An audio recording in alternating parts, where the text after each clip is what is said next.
How obi na bisa asa question on TikTok. Efa a quick credit for once a quick credit for the omuye squad bi a okoji loan if omo a say the squad na omo bedan o kan how omo tie ne de. O de yenhwe video etwagu na yenhwe how a quick credit for yeden. Efa so ri nipa.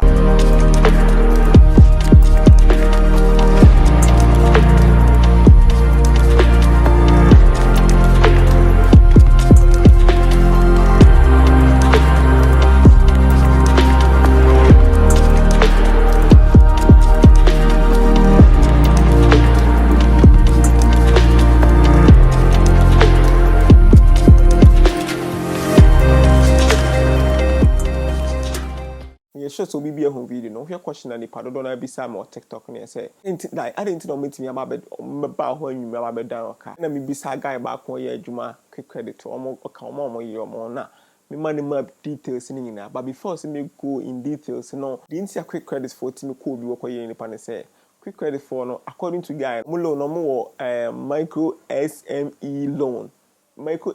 loan here say in case of say bia obi na adwuma wo ye wadwuma na bia woton kenken bia woton coat na bia wo ye wadwuma bi dada na wo pese wo gi loan ye fa ne micro SME loan no ko apply o ma be hwe wadwuma no e bia adwuma no sika kakra e bia wotanya say bia in case of some discount na ma wo betimi ade wo betimi atwa loan no enye so fiti e bia wo ye adwuma wo buy wo apply no mo di loan na ma see we no ye wo witness oko micro SME loan na ye wo witness eno no obi na ba be ye witness e di amount nti eno ne yafa ne sika no so wantimi antwie sika na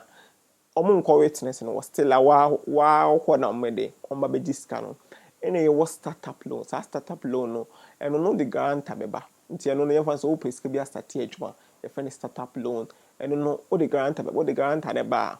guarantor ne ba in case of say wantimi antwie sika na ombe ko guarantor no straight nti me make sure say guarantor no ye nipa bi o ye na adwuma like in case of say when to entry scanner guarantee ni betimi de obetimi atwie scanner case of say bia ever ne say wow be micro SME loan obeji micro SME loan na ewom say e bia oje ne Monday the following Monday na esa wo start twa we twa ne week bia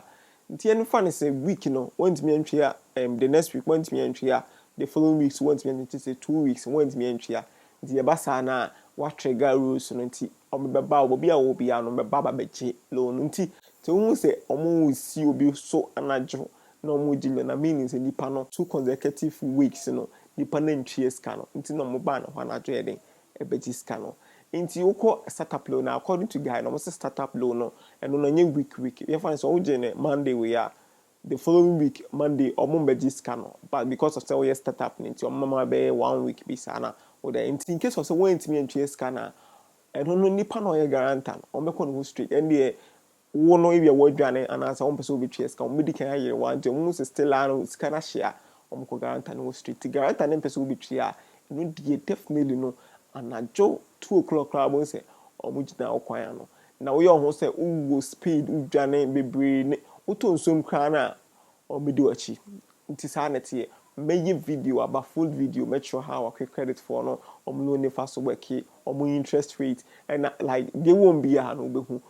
elehefo no betimi agibi ebia me ametwa bi do betimi agibi ni na me sa video ne dia but your first time oba ha when you be subscribe channel na